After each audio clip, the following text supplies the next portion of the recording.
बहुत समय पहले की बात है। आगरा के भव्य महल में सम्राट सिद्धार्थ का शासन था। उनका राज्य खुशहाल था, लेकिन महल के अंदर एक ऐसा व्यक्ति भी था। महाराज जी पधार रहे हैं।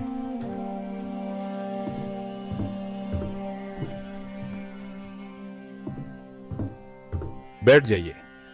आज मेरे पास एक महत्वपूर्ण घोषणा है। जी महाराज। इस वर्ष राज्य में अच्छी फसल हुई है, इसलिए शाही खजाने से 1000 सोने की अशर्फियां गरीबों में बांटी जाएंगी। सभी तालियां बजाते हैं। इतना सारा सोना अगर मेरे पास आ जाए तो जिंदगी बन जाएगी। बीरबल मंत्री की आंखें देखते हैं। कुछ तो गड़बड़ है। रात गहरी हो चुकी थी। महल में चारों ओर सन्नाटा पसरा था। सभी अपने अपने कक्ष में सो रहे थे और महल की रखवाली करने वाले सैनिक भी गहरी नींद में थे। मंत्री धीरे धीरे चलता है। चारों तरफ सन्नाटा। वो जेब से चाबी निकालता है। ताला खुल जाता है। वाह, इतना सोना। आज मेरी किस्मत खुल गई। अचानक फूलदान गिर जाता है। कौन है? मंत्री जल्दी से थैली उठाता है, भाग जाता है। अगली सुबह। महाराज, खजाने से सोना चोरी हो गया। क्या? शाही खजाने में चोरी? महाराज, ये तो बहुत बड़ा अपराध है। चोर को फांसी दे दीजिए। महाराज घबराइए मत, चोर आज ही पकड़ा जाएगा। कैसे? बस मुझ पर विश्वास रखिए। पूरा दरबार सन्नाटे में डूबा हुआ था। हर किसी की नजर सिर्फ एक इंसान पर टिकी थी, बीरबल।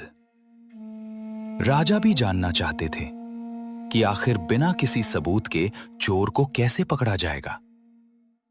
तभी बीरबल के चेहरे पर हल्की सी मुस्कान आई। उन्होंने धीरे से अपनी उंगली उठाई। सैनिक, जी महाराज। जो मैंने मंगवाया था उसे तुरंत दरबार में लेकर आओ। कुछ ही क्षणों बाद सैनिक एक सुंदर चांदी की थाली लेकर दरबार में प्रवेश करते हैं। थाली में बिल्कुल एक जैसी लकड़ियां रखी होती हैं। पूरा दरबार हैरान रह जाता है। बीरबल, ये साधारण लकड़ियां चोर को कैसे पकड़ेंगी? महाराज, ये साधारण लकड़ियां नहीं, जादुई डंडे हैं। जादुई? ये क्या नया खेल है? आज रात जिस व्यक्ति ने चोरी की होगी उसका डंडा ठीक 2 इंच लंबा हो जाएगा, और जिसने चोरी नहीं की उसका डंडा बिल्कुल वैसा ही रहेगा। पूरा दरबार फुसफुसाने लगता है। क्या सच में जादू है? बीरबल तो कमाल कर देंगे। कल सूर्योदय होते ही सभी लोग अपना अपना डंडा लेकर दरबार में उपस्थित होंगे। याद रहे, कोई भी अपने डंडे के साथ छेड़छाड़ नहीं करेगा। सैनिक एक एक डंडा सभी दरबारियों को दे देते हैं। जैसे ही मंत्री रघुनाथ डंडा पकड़ता है, उसके हाथ कांपने लगते हैं। उसके माथे पर पसीने की बूंदें चमकने लगती हैं। रात गहरी हो चुकी थी। पूरा शहर गहरी नींद में डूब चुका था। चारों ओर सन्नाटा पसरा हुआ था। हवा की हल्की हल्की आवाज भी डर का एहसास करा रही थी। लेकिन उस रात एक घर ऐसा भी था जहां नींद का नामो निशान तक नहीं था। मंत्री अपने कमरे में बेचैनी से टहल रहा है। बार बार उस लकड़ी को देख रहा है। अगर ये डंडा सचमुच 2 इंच बढ़ गया तो मैं बर्बाद हो जाऊंगा। मेरा राज सबके सामने आ जाएगा। वो घबराकर पानी पीता है, फिर लकड़ी को दोबारा देखता है। नहीं, मैं अपनी किस्मत किसी जादू के भरोसे नहीं छोड़ सकता। वो अलमारी से एक तेज चाकू निकालता है। कांपते हाथों से डंडा नापता है। अगर ये 2 इंच बढ़ेगा तो मैं अभी 2 इंच छोटा कर देता हूं। डंडे के 2 इंच काट देता है। अब चाहे जितना जादू कर लो बीरबल, कल कोई मुझे पकड़ नहीं पाएगा। लेकिन मंत्री ये नहीं जानता था कि वो जादू से नहीं, अपने ही डर से हार चुका था। अगली सुबह पूरा राज दरबार लोगों से भर चुका था। हर किसी के हाथ में एक लकड़ी थी और हर किसी की नजर सिर्फ बीरबल पर। बीरबल, अब बताइए, हमारे राज्य का चोर कौन है? धैर्य रखिए महाराज, सच्चाई खुद चलकर आपके सामने आने वाली है। एक एक करके सभी दरबारी अपनी लकड़ी आगे रखते हैं। बीरबल ध्यान से देखते हैं। अचानक वे मंत्री की लकड़ी उठाते हैं। महाराज, चोर मिल गया। पूरा दरबार एक साथ चौंक उठता है। कौन है वो? मंत्री रघुनाथ?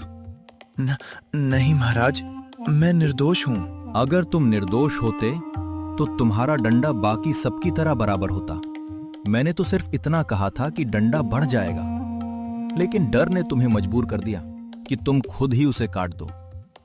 याद रखो, सबसे बड़ा जादू लकड़ी में नहीं, इंसान के मन में छिपा डर होता है। रघुनाथ, तुमने सिर्फ शाही खजाना नहीं लूटा, तुमने हमारे विश्वास को भी ठेस पहुंचाई है। महाराज, मुझे क्षमा कर दीजिए। लालच ने मेरी बुद्धि छीन ली थी। जिसे ईमानदारी की रक्षा करनी थी, वही चोरी करने लगा। ऐसे व्यक्ति के लिए हमारे दरबार में कोई स्थान नहीं। उस दिन के बाद बीरबल की बुद्धिमानी की चर्चा पूरे हिंदुस्तान में होने लगी और लोगों ने समझ लिया, दुनिया की सबसे बड़ी अदालत इंसान का अपना ज़मीर होता है।